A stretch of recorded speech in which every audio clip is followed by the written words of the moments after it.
சென்னை புழல் அருகே கோவில் அர்ச்சகர் காலணியால் தாக்கப்பட்ட சம்பவத்தின் சிசிடிவி காட்சிகள் வெளியாகியுள்ளன.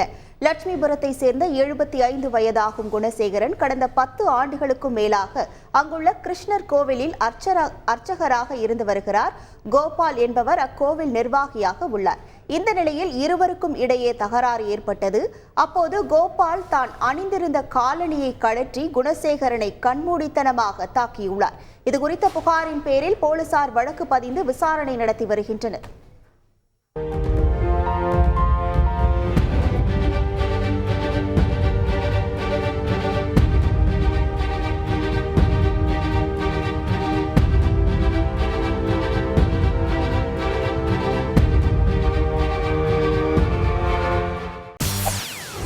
செய்திகளை உடனுக்குடன் தெரிந்து கொள்ள உடனே சப்ஸ்கிரைப் பண்ணுங்க.